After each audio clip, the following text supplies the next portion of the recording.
সারা ইংরেজবাজার বিধানসভা কেন্দ্রের যারা বিজেপির সমর্থক, বিজেপির নেতৃত্ব, বিজেপির কর্মকর্তা, পুরনো দিনের বিজেপির করে তারা যারা দলকে প্রতিষ্ঠিত করেছিলেন, তারা সবাই মিলে একটা আওয়াজ তুলেছেন, দলবদলু বিজেপিকে এবার একটি ভোটও নয়। কারণ একটাই, কারণ আগেরকার বিজেপির যিনি প্রার্থী তিনি প্রথমে কংগ্রেস করতেন, তারপরে গেলেন বিজেপিতে, তারপরে আবার চলে এলেন তৃণমূলে। তৃণমূলের সর্বোচ্চ ক্ষমতা ভোগ করেছেন, করে নিয়ে আবার লাফিয়ে চলে গেলেন বিজেপিতে। দলবদলু এই ব্যাপারটা কিন্তু পশ্চিমবঙ্গে অপ্রাসঙ্গিক, কারণ তৃণমূলের যিনি মুখ্যমন্ত্রী তিনি নিজেই দলবদলু। মালদা জেলায় তৃণমূলের প্রেসিডেন্ট থেকে আরম্ভ করে যিনি ক্যান্ডিডেট হয়েছেন সবাই তো দলবদলু।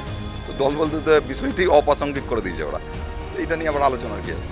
দলবদল করার রেকর্ডটা ভালো না, মানুষ ভালো চোখে নেয় না, বিশ্বাসের অভাব হয়ে যায় মানুষের। আর আমরা গোটা রাজ্যের ক্ষেত্রে কি দেখতে পাই, তৃণমূল আর বিজেপি দুটো যেন এ ঘর ও ঘর, ঘরে ঘরে যাতায়াতটা লেগেই আছে। পৌরসভার ব্যাপারটা উনি ভালো বলতে পারবেন, কারণ উনি তো দীর্ঘদিন ধরে তৃণমূলের সর্বোচ্চ পদে থেকে, পৌরসভার চালকের ভূমিকায় থেকে উনি পৌরসভা চালিয়েছেন। তো কি করেছেন কি করেননি ওনাকেই জিজ্ঞেস করুন, উনি সঠিক উত্তর দিতে পারবেন।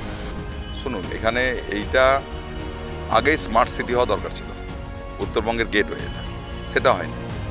এখানে এরা যে বোর্ডে ছিল তৃণমূল এত বছর ধরে, সারফেস ওয়াটার করে পরিশুদ্ধ পানীয় জল এখনও পৌঁছায়নি, ভাগান নাই, অল্প বৃষ্টিতে এখানে জল জমে, শহরে জঞ্জাল ভরে থাকছে, জ্যাম জট।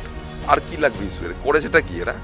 বিজেপি করেনি, কিন্তু তারা করেছে কি? বিজেপি তো ক্ষমতায় ছিল না, তারা করেছে কি? কিছুই তো করেনি।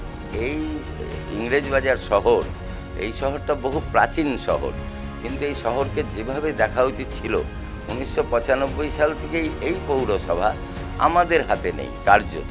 1995 মানে 30 বছর হয়ে গেল, কিন্তু এই পৌরসভার ডেভেলপমেন্ট কোথায়? আমাদের দৃঢ় বিশ্বাস এই ইংরেজবাজার বিধানসভার গ্রামীণ এবং শহর সর্বস্তরের মানুষ সকলে মিলে আমাদেরকে আশীর্বাদ, শুভেচ্ছা এবং তাদের যে ভালোবাসা, তাদের সর্বস্তরের সমর্থন আমাদের সাথে জানাবেন, এই বিশ্বাস আমাদের আছে। এগুলো কথা সবাই বলে, সবাই পালিয়ে গেছে। ইংরেজবাজারে কী রেজাল্ট হবে মানুষ জানে, আমি আর বলবো না। এখানে আমাদের জনসংঘ থেকে বিজেপি, এখানে কাজ আছে, প্রচুর সংগঠক এখানে তাদের স্যাক্রিফাইস সারা জীবন ধরে কাজ করেছে। ইংরেজবাজার একটা শক্তিশালী সাংগঠনিক বিজেপির জায়গা, এখানে আমাদের কোনো সংশয় নাই যে তার। এই শহরের, এই বিধানসভা কেন্দ্রের তথা মালদা জেলার একটা বিরাট অংশের মানুষ আমাকে চেনেন এবং তারা এই পরিস্থিতির একটা বদল চাইছেন, পরিষ্কার বলছেন।